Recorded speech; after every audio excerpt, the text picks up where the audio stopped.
Chapter 5. It isn't strychnine, is it?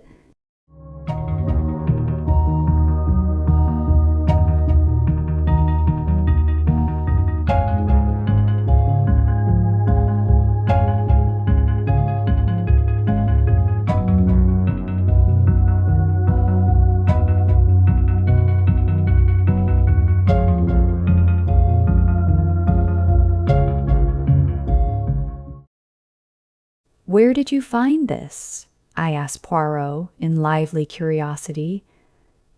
In the wastepaper basket. You recognize the handwriting. Yes, it is Mrs. Inglethorpe's. But what does it mean? Poirot shrugged his shoulders. I cannot say, but it is suggestive. A wild idea flashed across me. Was it possible that Mrs. Inglethorpe's mind was deranged? Had she some fantastic idea of demoniacal possession? And, if that were so, was it not also possible that she might have taken her own life? I was about to expound these theories to Poirot when his own words distracted me. Come, he said, now to examine the coffee cups. My dear Poirot, what on earth is the good of that now that we know about the cocoa? Oh, la la, that miserable cocoa, cried Poirot flippantly. He laughed with apparent enjoyment, raising his arms to heaven in mock despair, in what I could not but consider the worst possible taste. And, anyway, I said with increasing coldness, as Mrs. Inglethorpe took her coffee upstairs with her, I do not see what you expect to find, unless you consider it likely that we shall discover a packet of strychnine on the coffee tray. Poirot was sobered at once. Come, come, my friend, he said, slipping his arms through mine. Ne vous fâchez pas. Allow me to interest myself in my coffee cups, and I will respect your cocoa. There. Is it a bargain? He was so quaintly humorous that I was forced to laugh, and we went together to the drawing room, where the coffee cups and tray remained undisturbed as we had left them. Poirot made me recapitulate the scene of the night before, listening very carefully and verifying the position of the various cups. So Mrs. Cavendish stood by the tray and poured out. Yes. Then she came across to the window where you sat with Mademoiselle Cynthia. Yes. Here are the 3 cups. And the cup on the mantelpiece, half drunk, that would be Mr. Lawrence Cavendish's. And the one on the tray? John Cavendish's. I saw him put it down there. Good. 1, 2, 3, 4, 5. But where, then, is the cup of Mr. Inglethorpe?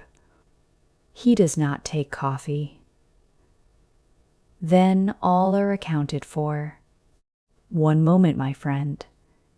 With infinite care, he took a drop or two from the grounds in each cup, sealing them up in separate test tubes, tasting each in turn as he did so. His physiognomy underwent a curious change. An expression gathered there that I can only describe as half puzzled and half relieved. Bien, he said at last. It is evident. I had an idea, but clearly I was mistaken. Yes, altogether I was mistaken. Yet it is strange. But no matter. And, with a characteristic shrug, he dismissed whatever it was that was worrying him from his mind. I could have told him from the beginning that this obsession of his over the coffee was bound to end in a blind alley, but I restrained my tongue. After all, though he was old, Poirot had been a great man in his day. Breakfast is ready, said John Cavendish, coming in from the hall. You will breakfast with us, Monsieur Poirot. Poirot acquiesced. I observed John. Already he was almost restored to his normal self. The shock of the events of the last night had upset him temporarily, but his equable poise soon swung back to the normal. He was a man of very little imagination, in sharp contrast with his brother, who had, perhaps, too much.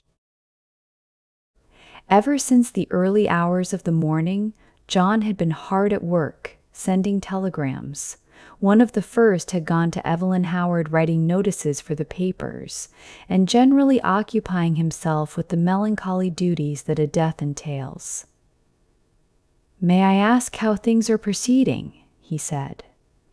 "Do your investigations point to my mother having died a natural death? Or must we prepare ourselves for the worst?" "I think, Mr. Cavendish," said Poirot gravely, "that you would do well not to buoy yourself up with any false hopes. Can you tell me the views of the other members of the family? My brother Lawrence is convinced that we are making a fuss over nothing. He says that everything points to its being a simple case of heart failure." "He does he? That is very interesting." "Very interesting," murmured Poirot softly. "And Mrs. Cavendish?" A faint cloud passed over John's face. "I have not the least idea what my wife's views on the subject are." The answer brought a momentary stiffness in its train. John broke the rather awkward silence by saying with a slight effort, "I told you, didn't I, that Mr. Inglethorpe has returned?" Poirot bent his head. "It's an awkward position for all of us. Of course one has to treat him as usual, but hang it all, one's gorge does rise at sitting down to eat with a possible murderer." Poirot nodded sympathetically. "I quite understand. It is a very difficult situation for you, Mr. Cavendish. I would like to ask you one question. Mr. Inglethorpe's reason for not returning last night was, I believe, that he had forgotten the latchkey. Is not that so?" "Yes. I suppose you are quite sure that the latchkey was forgotten, that he did not take it after all?" "I have no idea. I never thought of looking. We always keep it in the hall drawer. I'll go and see if it's there now." Poirot held up his hand with a faint smile. No, Mr. Cavendish, it is too late now. I am certain that you would find it." "If Mr. Inglethorpe did take it, he has had ample time to replace it by now." "But do you think—" "I think nothing. If anyone had chanced to look this morning before his return and seen it there, it would have been a valuable point in his favor. That is all." John looked perplexed. "Do not worry," said Poirot smoothly. "I assure you that you need not let it trouble you. Since you are so kind, let us go and have some breakfast." Everyone was assembled in the dining room. Under the circumstances, we were naturally not a cheerful party. The reaction after a shock is always trying, and I think we were all suffering from it. Decorum and good breeding naturally enjoined that our demeanor should be much as usual, yet I could not help wondering if this self-control were really a matter of great difficulty. There were no red eyes, no signs of secretly indulged grief. I felt that I was right in my opinion, that Dorcas was the person most affected by the personal side of the tragedy. I pass over Alfred Inglethorpe, who acted the bereaved widower in a manner that I felt to be disgusting in its hypocrisy. Did he know that we suspected him, I wondered? Surely he could not be unaware of the fact, conceal it as we would. Did he feel some secret stirring of fear, or was he confident that his crime would go unpunished? Surely the suspicion in the atmosphere must warn him that he was already a marked man. But did everyone suspect him? What about Mrs. Cavendish? I watched her as she sat at the head of the table, graceful, composed, enigmatic. In her soft gray frock with white ruffles at the wrists falling over her slender hands, she looked very beautiful. When she chose, however, her face could be sphinx-like in its inscrutability. She was very silent, hardly opening her lips, and yet in some queer way I felt that the great strength of her personality was dominating us all. And little Cynthia? Did she suspect? She looked very tired and ill, I thought. The heaviness and languor of her manner were very marked. I asked her if she were feeling ill, and she answered frankly, "Yes, I've got the most beastly headache." "Have another cup of coffee, mademoiselle," said Poirot solicitously. "It will revive you. It is unparalleled for the mal de tête." He jumped up and took her cup. "No sugar," said Cynthia, watching him as he picked up the sugar tongs. "No sugar? You abandoned it in the wartime, eh?" "No, I never take it in coffee." "Sacré," murmured Poirot to himself as he brought back the replenished cup. Only I heard him, and glancing up curiously at the little man, I saw that his face was working with suppressed excitement and his eyes were as green as a cat's. He had heard or seen something that had affected him strongly. But what was it? I do not usually label myself as dense, but I must confess that nothing out of the ordinary had attracted my attention. In another moment, the door opened and Dorcas appeared. "Mr. Wells to see you, sir," she said to John. I remembered the name as being that of the lawyer to whom Mrs. Inglethorpe had written the night before. John rose immediately. "Show him into my study." Then he turned to us.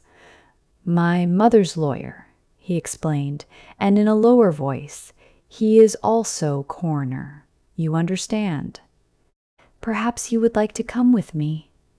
We acquiesced and followed him out of the room. John strode on ahead, and I took the opportunity of whispering to Poirot, "There will be an inquest, then?" Poirot nodded absently. He seemed absorbed in thought, so much so that my curiosity was aroused. "What is it? You are not attending to what I say." "It is true, my friend. I am much worried." "Why?" "Because Mademoiselle Cynthia does not take sugar in her coffee." "What? You cannot be serious?" "But I am most serious." "Ah, there is something there that I do not understand." My instinct was right. What instinct? The instinct that led me to insist on examining those coffee cups. Chut! No more now. We followed John into his study, and he closed the door behind us. Mr. Wells was a pleasant man of middle age, with keen eyes and the typical lawyer's mouth. John introduced us both and explained the reason of our presence. "You will understand, Wells," he added, "that this is all strictly private. We are still hoping that there will turn out to be no need for investigation of any kind." Quite so," said Mr. Wells soothingly. "I wish we could have spared you the pain and publicity of an inquest, but of course it's quite unavoidable in the absence of a doctor's certificate." "Yes, I suppose so." Clever man, Bauerstein. Great authority on toxicology, I believe. "Indeed," said John with a certain stiffness in his manner. Then he added rather hesitatingly, "Shall we have to appear as witnesses? All of us, I mean?" "You, of course. And, Mr. Inglethorpe." A slight pause ensued before the lawyer went on in his soothing manner. "Any other evidence will be simply confirmatory, a mere matter of form." "I see." A faint expression of relief swept over John's face. It puzzled me, for I saw no occasion for it. "If you know of nothing to the contrary," pursued Mr. Wells, "I had thought of Friday. That will give us plenty of time for the doctor's report." "The post-mortem is to take place tonight, I believe?" "Yes." "Then that arrangement will suit you?" "Perfectly. I need not tell you, my dear Cavendish, how distressed I am at this most tragic affair." "Can you give us no help in solving it, monsieur?" interposed Poirot, speaking for the first time since we had entered the room. "I? Yes, we heard that Mrs. Inglethorpe wrote to you last night. You should have received the letter this morning." "I did, but it contains no information. It is merely a note asking me to call upon her this morning, as she wanted my advice on a matter of great importance." "She gave you no hint as to what that matter might be?" "Unfortunately, no." "That is a pity," said John. "A great pity," agreed Poirot gravely. There was silence. Poirot remained lost in thought for a few minutes. Finally, he turned to the lawyer again. "Mr. Wells, there is one thing I should like to ask you. That is, if it is not against professional etiquette. In the event of Mrs. Inglethorpe's death, who would inherit her money?" The lawyer hesitated a moment and then replied, "The knowledge will be public property very soon, so if Mr. Cavendish does not object—" "Not at all," interpolated John. "I do not see any reason why I should not answer your question. By her last will, dated August of last year, after various unimportant legacies to servants, etc., she gave her entire fortune to her stepson, Mr. John Cavendish." "Was not that, pardon the question, Mr. Cavendish?" "Rather unfair to her other stepson, Mr. Lawrence Cavendish." "No, I do not think so. You see, under the terms of their father's will, while John inherited the property, Lawrence, at his stepmother's death, would come into a considerable sum of money. Mrs. Inglethorpe left her money to her elder stepson, knowing that he would have to keep up Styles. It was, to my mind, a very fair and equitable distribution." Poirot nodded thoughtfully. "I see. But I am right in saying, am I not, that by your English law that will was automatically revoked when Mrs. Inglethorpe remarried?" Mr. Wells bowed his head. "As I was about to proceed, Monsieur Poirot, that document is now null and void." "Hein," said Poirot.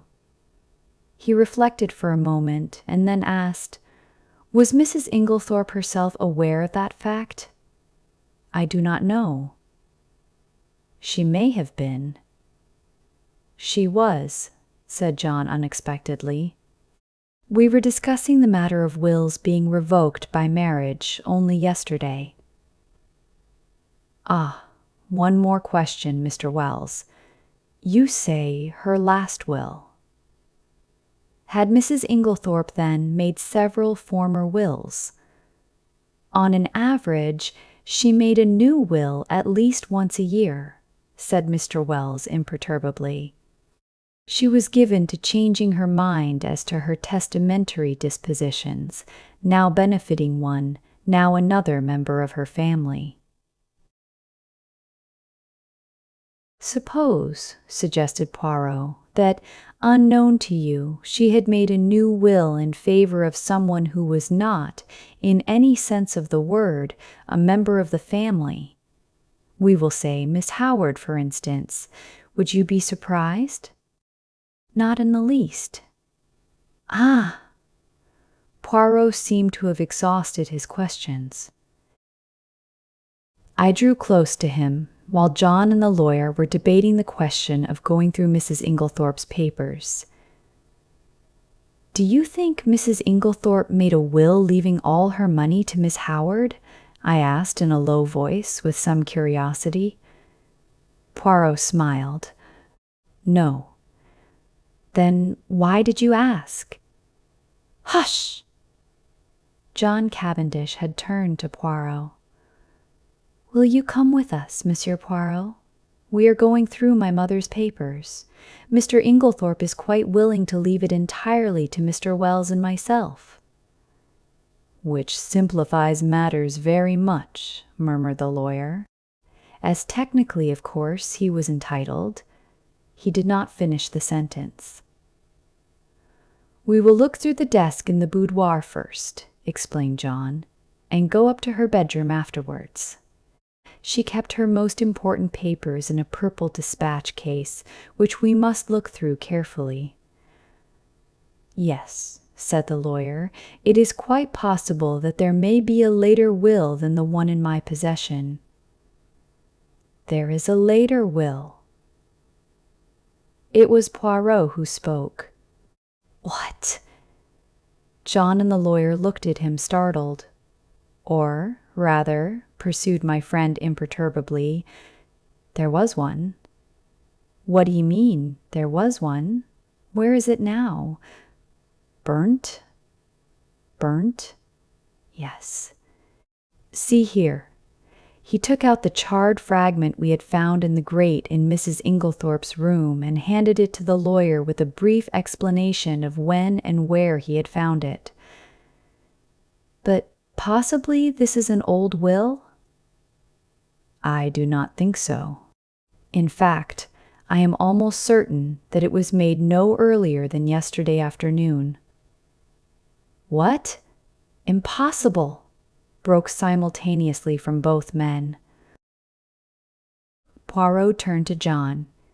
If you will allow me to send for your gardener, I will prove it to you. Oh, of course, but I don't see. Poirot raised his hand. Do as I ask you. Afterwards you shall question as much as you please. Very well. He rang the bell. Dorcas answered it in due course.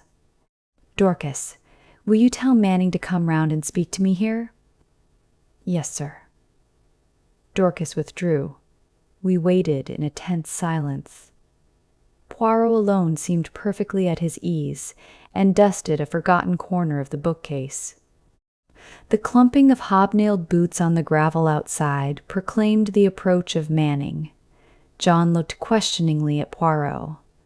The latter nodded. Come inside, Manning, said John. I want to speak to you. Manning came slowly and hesitatingly through the French window and stood as near it as he could.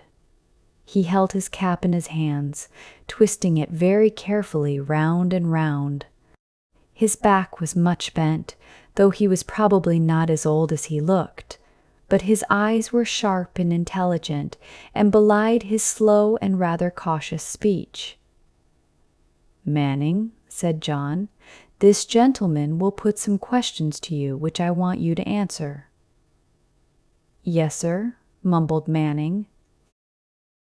Poirot stepped forward briskly. Manning's eyes swept over him with a faint contempt. You were planting a bed of begonias round by the south side of the house yesterday afternoon, were you not, Manning? Yes, sir, me and Willem. And Mrs. Inglethorpe came to the window and called you, did she not? Yes, sir, she did. Tell me in your own words exactly what happened after that.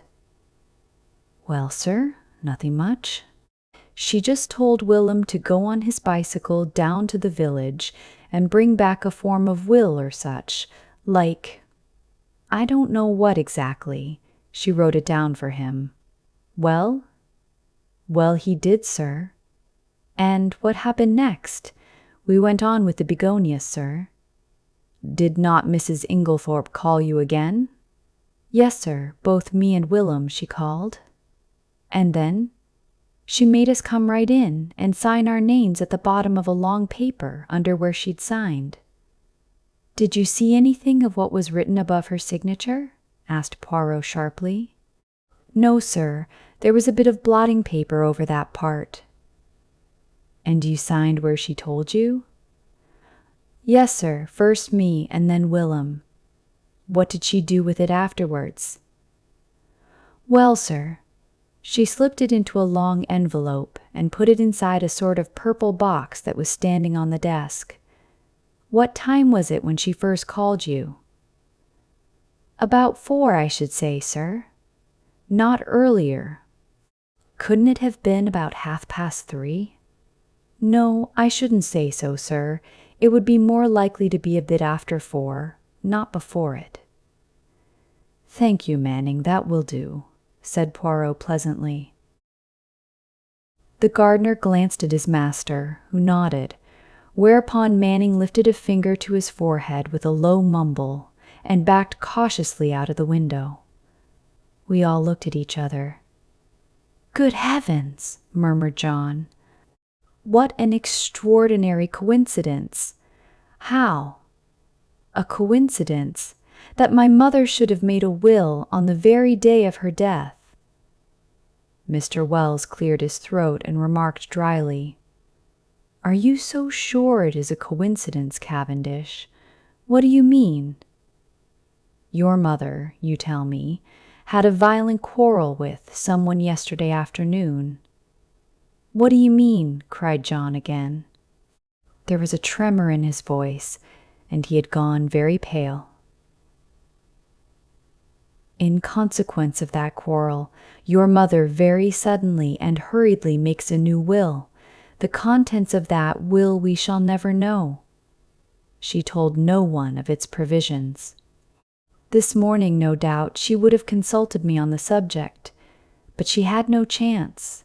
The will disappears, and she takes its secret with her to her grave. Cavendish, I much fear there is no coincidence there. Monsieur Poirot, I am sure you agree with me that the facts are very suggestive.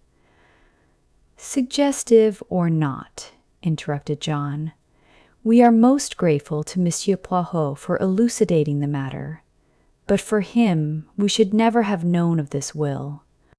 I suppose I may not ask you, monsieur, what first led you to suspect the fact. Poirot smiled and answered, A scribbled-over old envelope and a freshly planted bed of begonias. John, I think, would have pressed his questions further, but at that moment the loud purr of a motor was audible, and we all turned to the window as it swept past.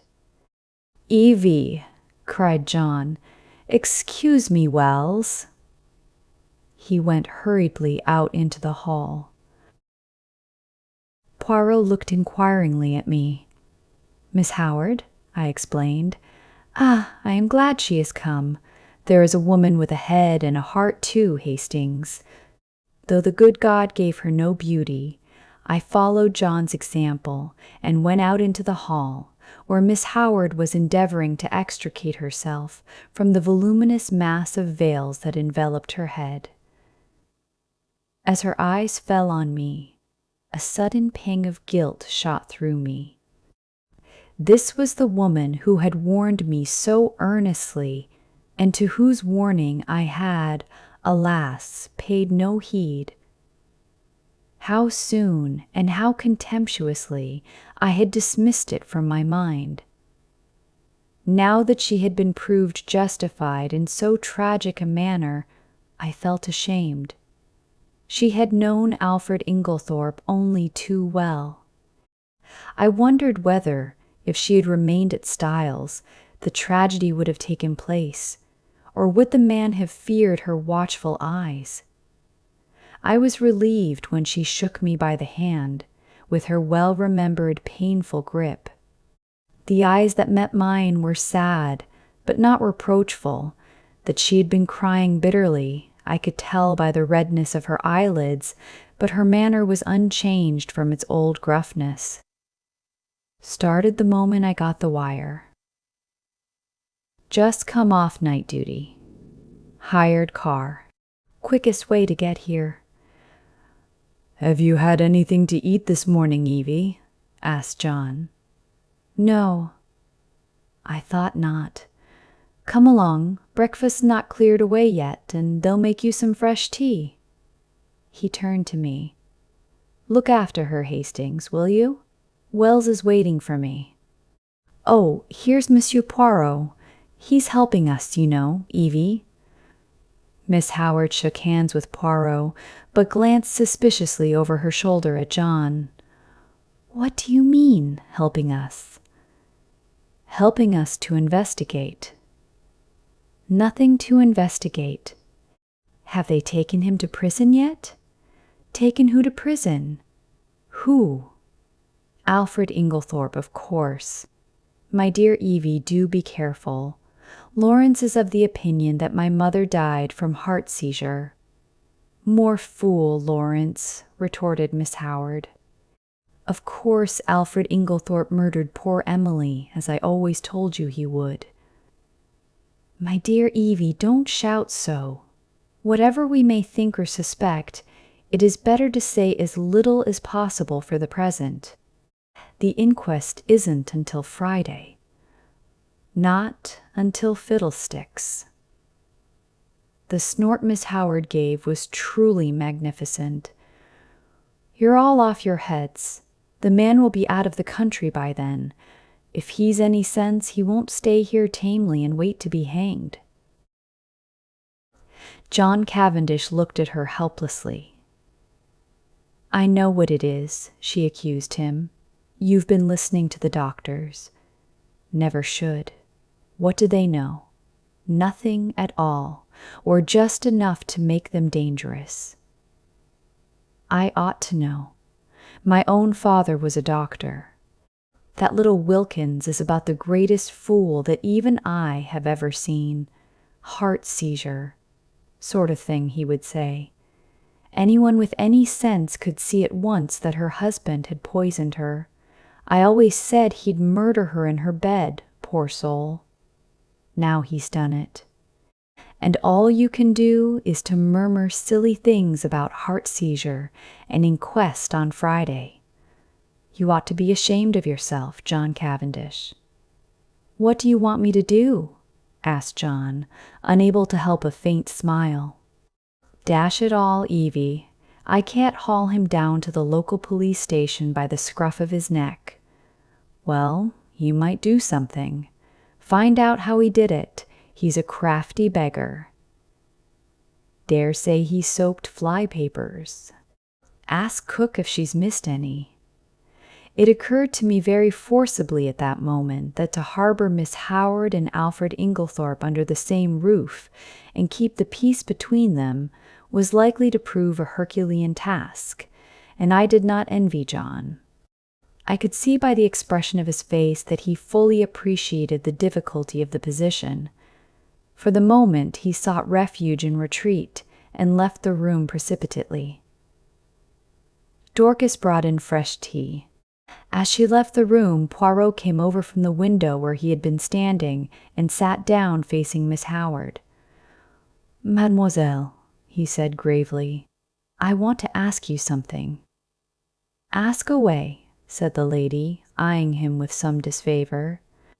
I want to be able to count upon your help.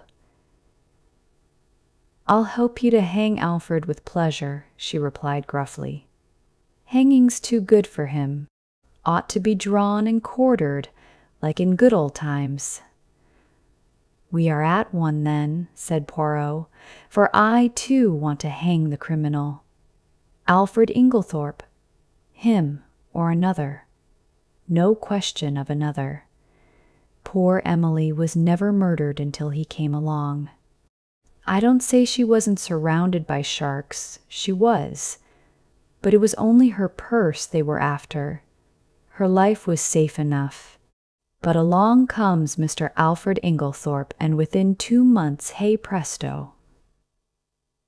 Believe me, Miss Howard, said Poirot very earnestly, if Mr. Inglethorpe is the man, he shall not escape me. On my honor, I will hang him as high as Haman.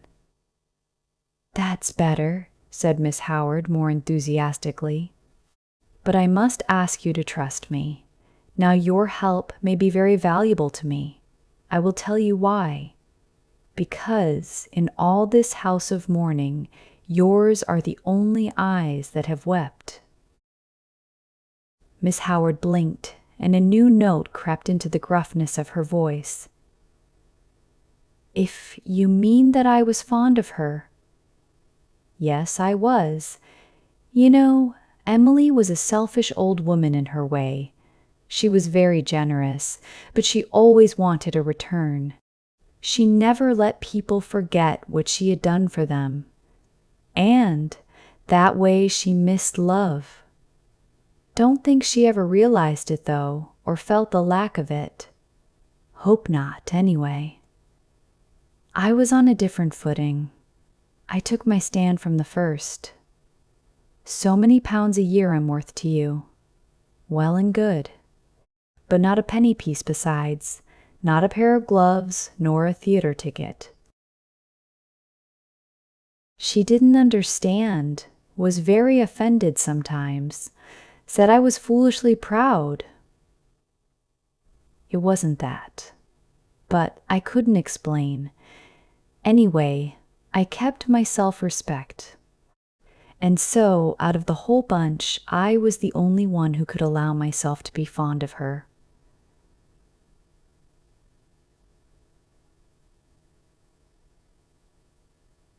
I watched over her. I guarded her from the lot of them, and then a glib-tongued scoundrel comes along, and pooh! All my years of devotion go for nothing.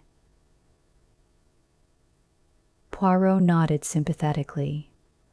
I understand, mademoiselle. I understand all you feel. It is most natural. You think that we are lukewarm, that we lack fire and energy, but trust me, it is not so.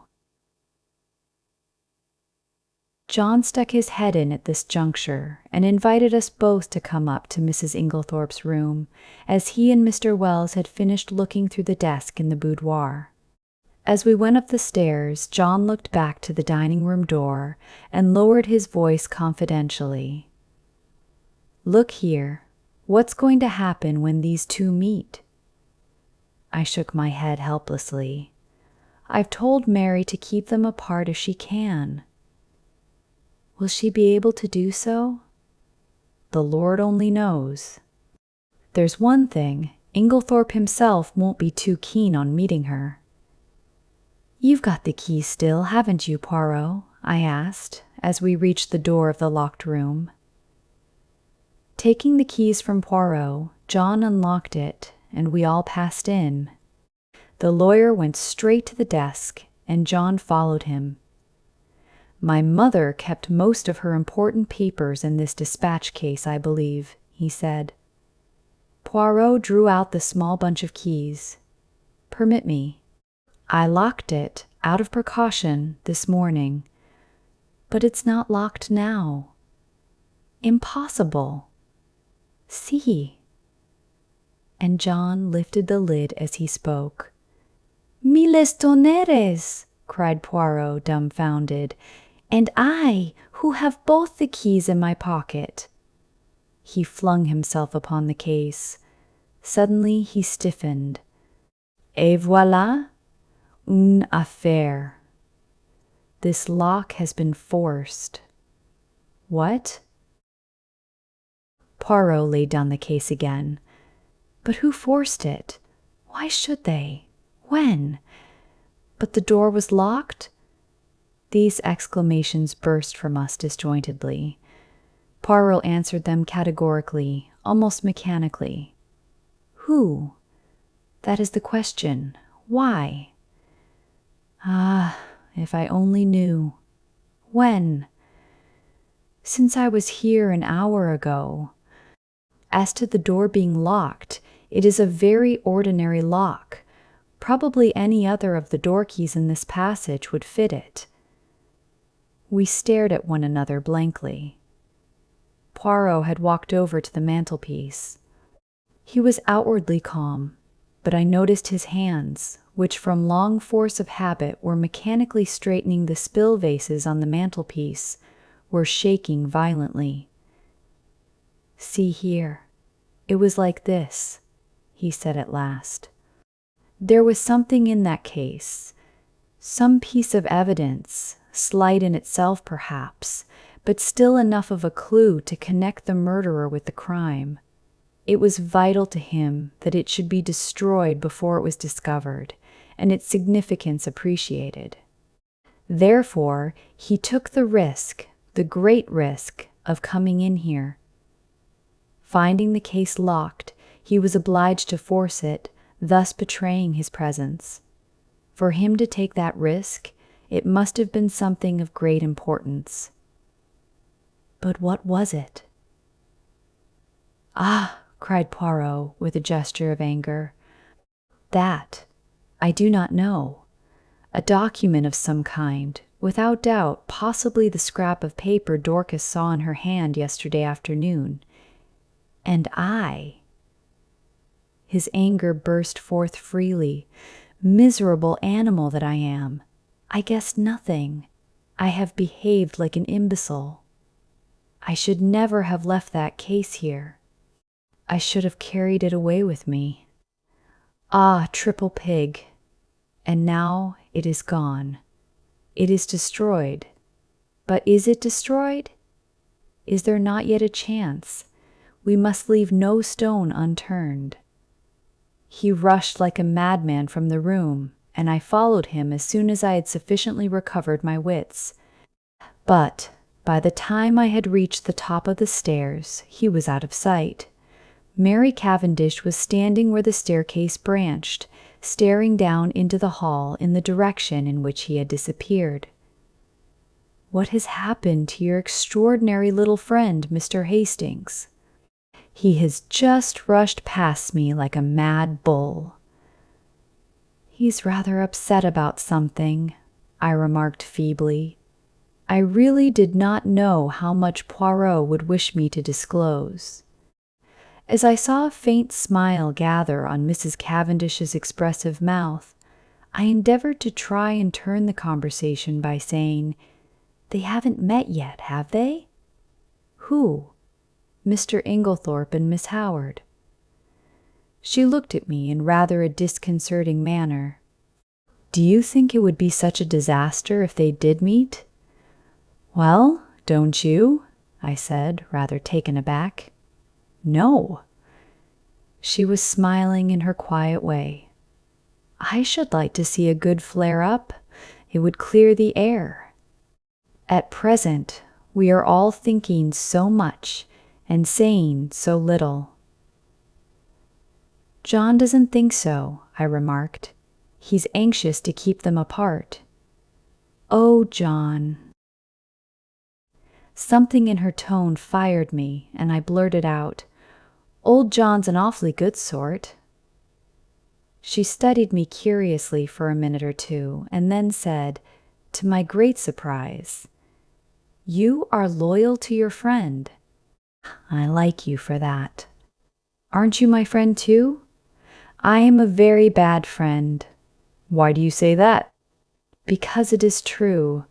I am charming to my friends one day and forget all about them the next. I don't know what impelled me, but I was nettled, and I said foolishly and not in the best of taste, 'Yet you seem to be invariably charming to Dr. Bauerstein.'" Instantly I regretted my words. Her face stiffened. I had the impression of a steel curtain coming down and blotting out the real woman.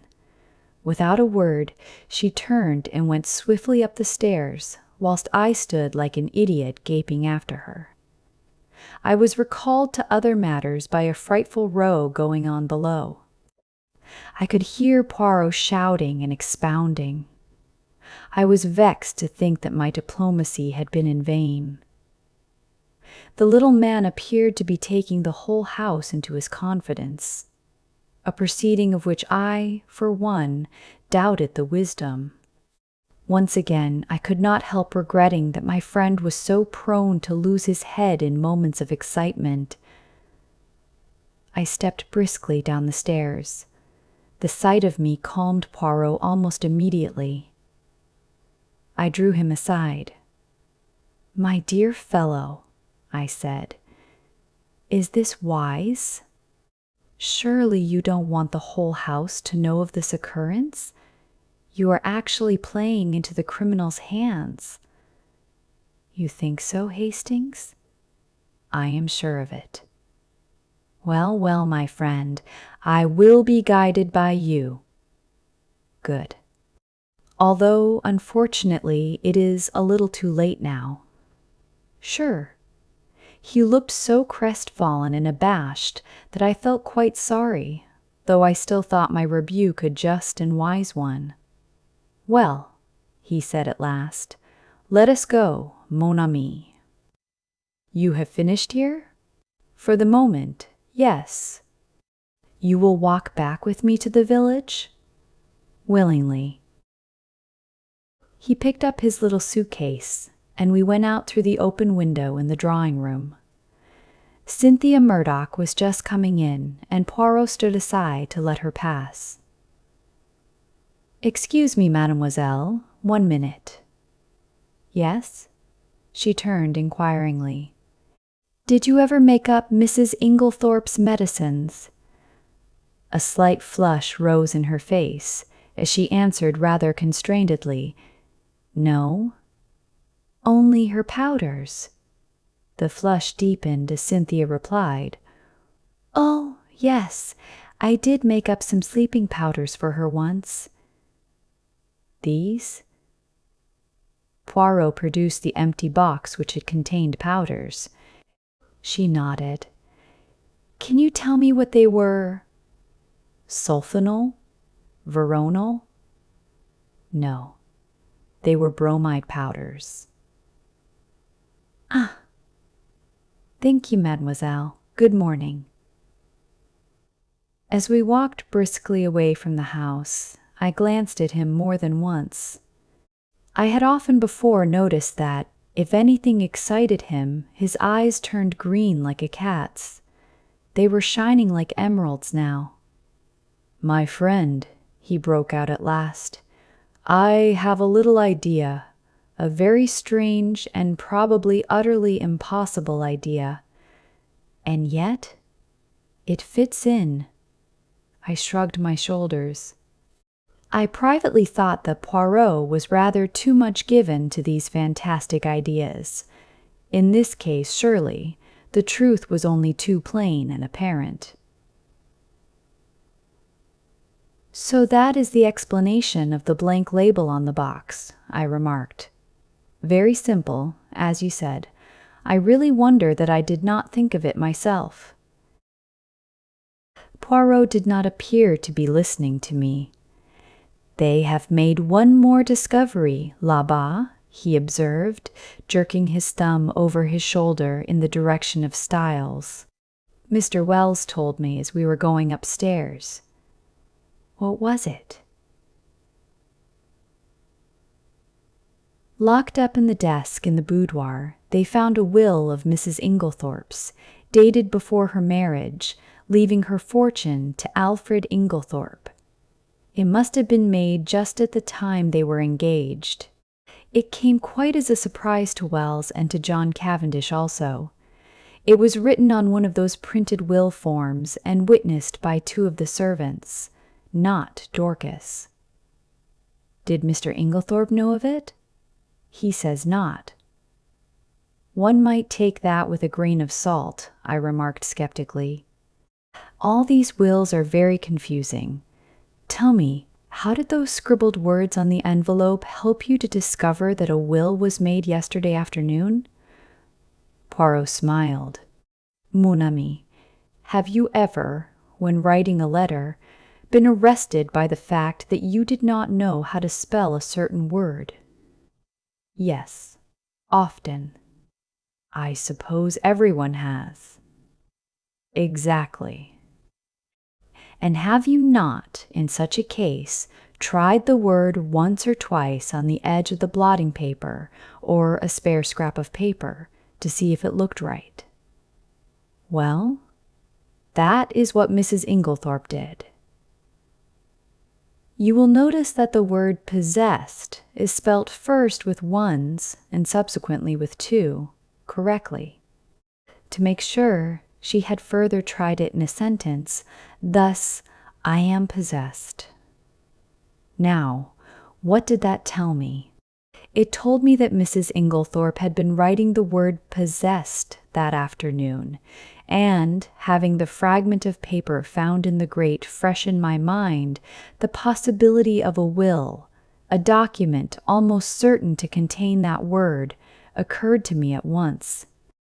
This possibility was confirmed by a further circumstance. In the general confusion, the boudoir had not been swept that morning, and near the desk were several traces of brown mold and earth.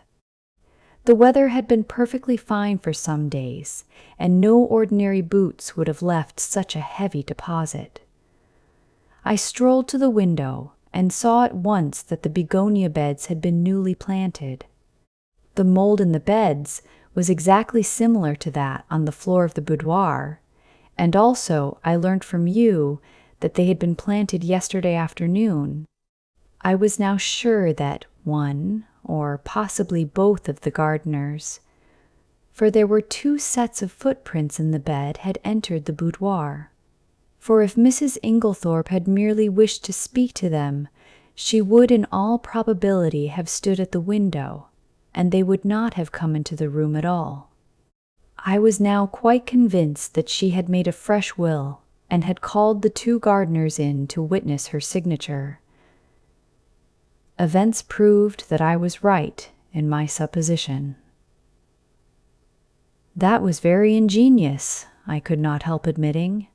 I must confess that the conclusions I drew from those few scribbled words were quite erroneous. He smiled. You gave too much rein to your imagination.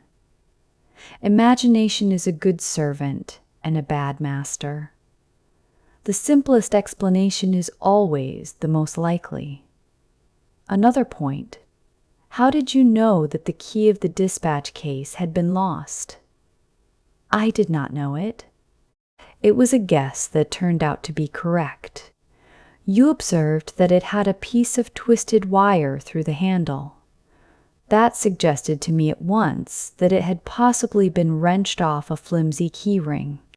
Now, if it had been lost and recovered, Mrs. Inglethorpe would at once have replaced it on her bunch, but on her bunch I found what was obviously the duplicate key, very new and bright, which led me to the hypothesis that somebody else had inserted the original key in the lock of the dispatch case. Yes, I said, Alfred Inglethorpe without doubt. Poirot looked at me curiously. You are very sure of his guilt. Well, naturally, every fresh circumstance seems to establish it more clearly. On the contrary, said Poirot quietly, there are several points in his favor. Oh, come now. Yes, I see only one. And that? That he was not in the house last night. Bad shot. As you English say, you have chosen the one point that to my mind tells against him. How is that? Because if Mr. Inglethorpe knew that his wife would be poisoned last night, he would certainly have arranged to be away from the house. His excuse was an obviously trumped-up one. That leaves us 2 possibilities. Either he knew what was going to happen, or he had a reason of his own for his absence. And that reason? I asked skeptically. Poirot shrugged his shoulders. How should I know? Discreditable without doubt. This Mr. Inglethorpe, I should say, is somewhat of a scoundrel, but that does not of necessity make him a murderer. I shook my head, unconvinced. We do not agree, eh? Said Poirot. Well, let us leave it. Time will show which of us is right. Now, let us turn to other aspects of the case. What do you make of the fact that all the doors of the bedroom were bolted on the inside? Well, I considered. One must look at it logically. True. I should put it this way. The doors were bolted. Our own eyes have told us that. Yet the presence of the candle grease on the floor and the destruction of the will prove that during the night someone entered the room. You agree so far? Perfectly. Put with admirable clearness. Proceed.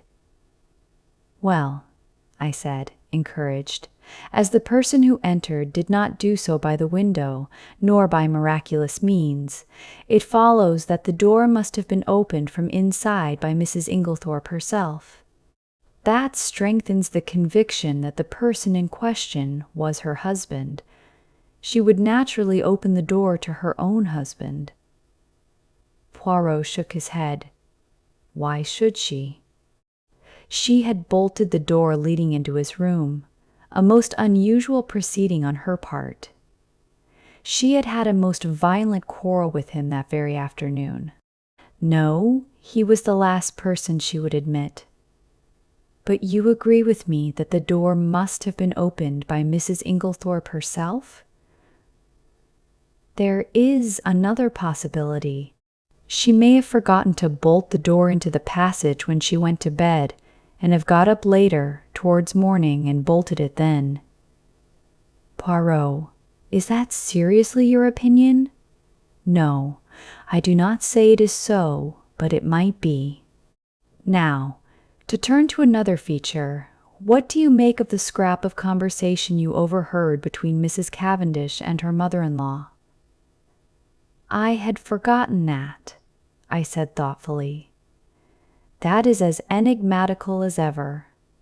It seems incredible that a woman like Mrs. Cavendish, proud and reticent to the last degree, should interfere so violently in what was certainly not her affair. Precisely. It was an astonishing thing for a woman of her breeding to do. It is certainly curious, I agreed. Still, it is unimportant and need not be taken into account. A groan burst from Poirot. What have I always told you? Everything must be taken into account. If the fact will not fit the theory, let the theory go. Well, we shall see, I said, nettled. Yes, we shall see. We had reached Leastways Cottage, and Poirot ushered me upstairs to his own room. He offered me one of the tiny Russian cigarettes. He himself occasionally smoked. I was amused to notice that he stowed away the used matches most carefully in a little china pot. My momentary annoyance vanished. Poirot had placed our 2 chairs in front of the open window, which commanded a view of the village street. The fresh air blew and warm and pleasant. It was going to be a hot day. Suddenly, my attention was arrested by a weedy-looking young man rushing down the street at a great pace.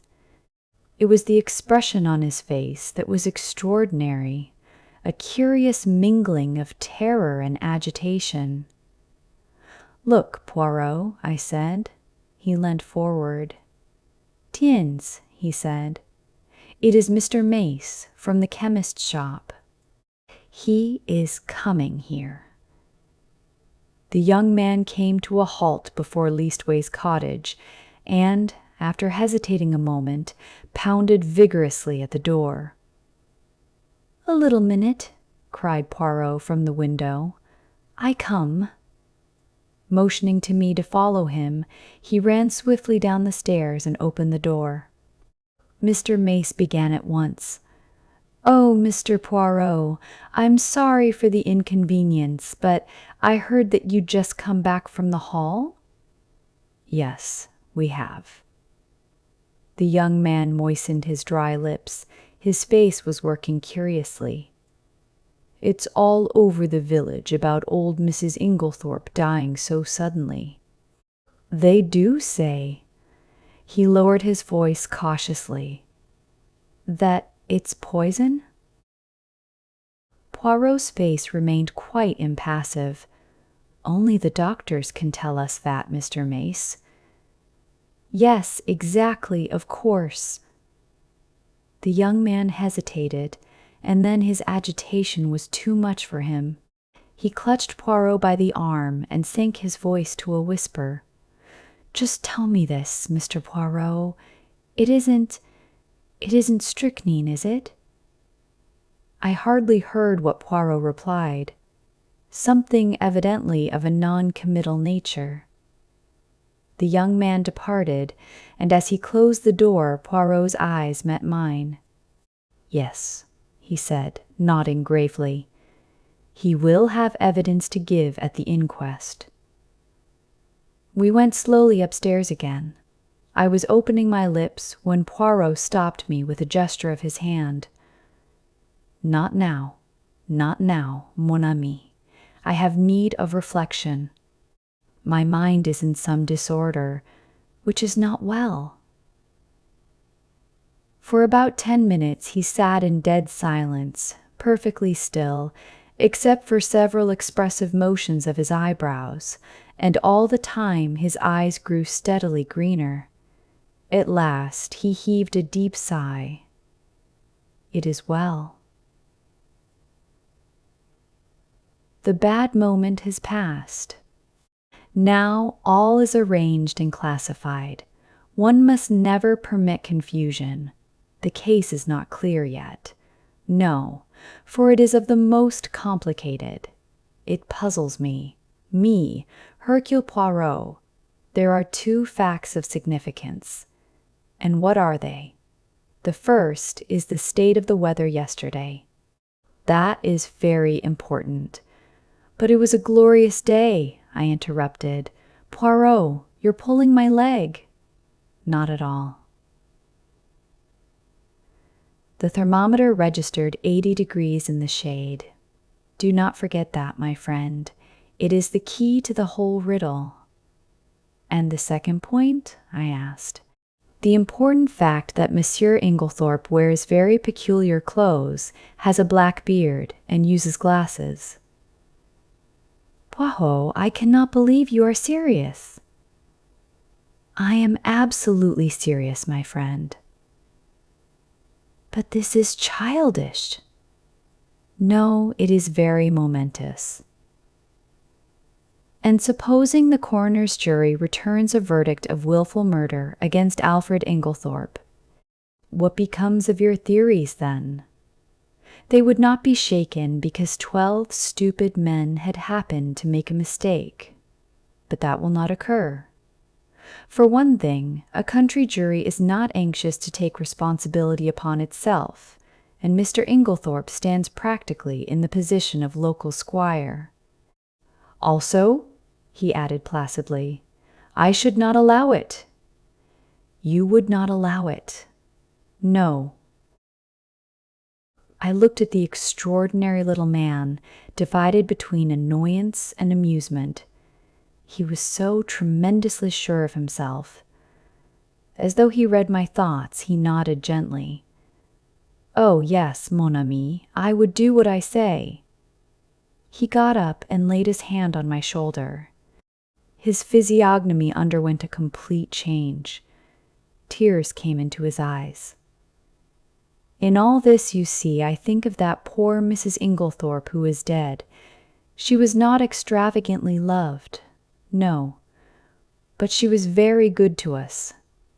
Belgians, I owe her a debt." I endeavored to interrupt, but Poirot swept on.